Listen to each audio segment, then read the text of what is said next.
Okay, guys, I'm back again. I have a set play here, a long play at the top of this zone.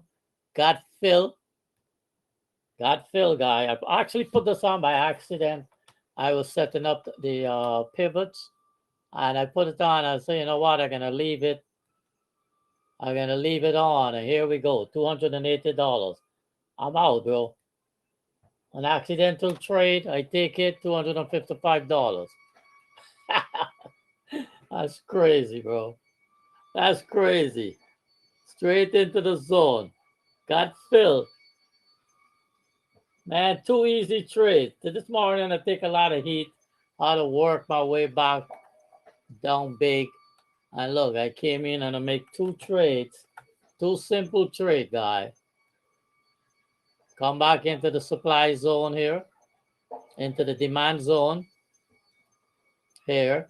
Put the play. Got Phil. Here. Drop. Got Phil. And make some quick money. Wow. Guys, you know, it's funny that you could actually avoid the mess in the morning and just trade these time frames, all right? Into 12:30, into the 1 o'clock, into 1:30. Market have a repeatable behavior at these times, all right? So, see, I was shorting all morning, right? This time I decided to go long. Well, so, and that worked. There's a quick scalp play, guys. Come up here to R2, all right?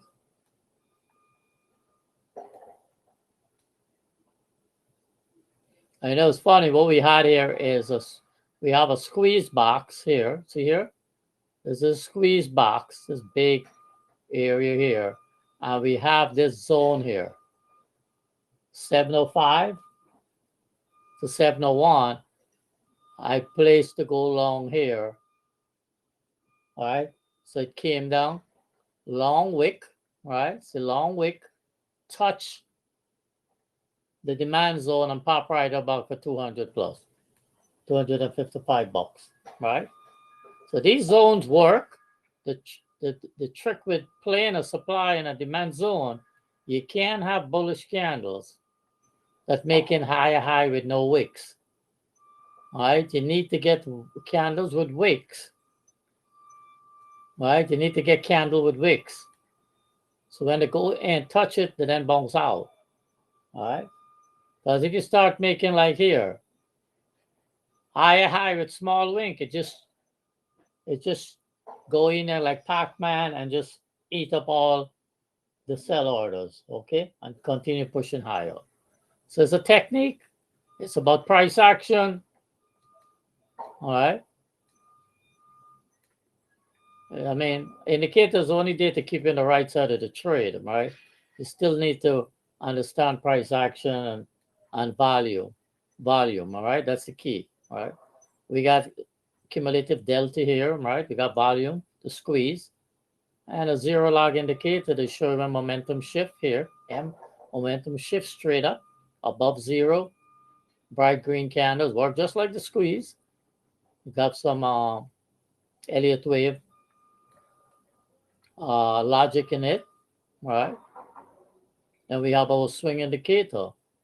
We come into a zone here. Look at this. This is perfect, right? Look at this one. It came into a zone. We get a higher high, a higher low swing. There's a Fibonacci logic calculations within this indicator. Come into the zone, right? Using here, these are Hikadashi candles. Come into the zone, a higher low, you get a little pivot, but it went into a zone. It bounced right out of the zone. You get a momentum shift, and that's all she wrote. Break above the 5 and 21 exponential moving average and move far away from the averages. So this was speed to the upside, right? Speed to the upside. Hit a zone, consolidated drop, came back into the 5 and 21 cloud, could not break through it, went back up, consolidate, back and forth. Right. So look what he did. He came up here, right? He touched this existing zone here. This is a squeeze box. This is a zone here. Where you have the numbers, this is the zone, begin and end. Came back, touched the zone, got rejected, come right back to the zone. So you got a zone on top, a zone at the bottom. But these zones are already being tested. See, they're not bright green or bright red.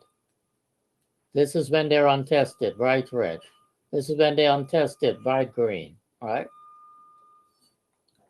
It help you out with the strategy, correct? If you're a scalper and you wanted to scalp, all right.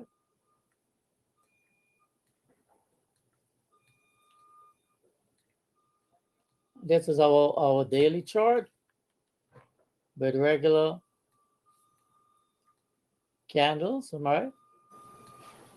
So I use Ikadashi in these two with alignment for trend. We use this here for our opening range, 10 o'clock range, first hour range, yesterday levels, yesterday high and low, an overnight session. All the levels are painted in this chart here. We use them as support and resistance. We use these percentage, which we could set ourselves based on volatility. And what these actually do is tell you how far away you're moving from the opening print. The opening print is here, R open, opening low was here, opening high is here.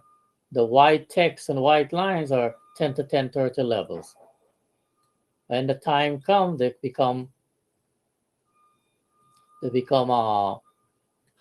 static on your chart, right?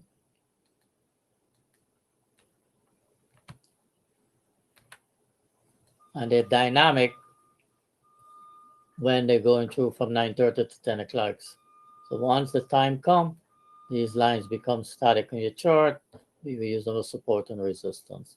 You see how that works? Look at these wicks. This is perfect wicks to play in and out of a zone.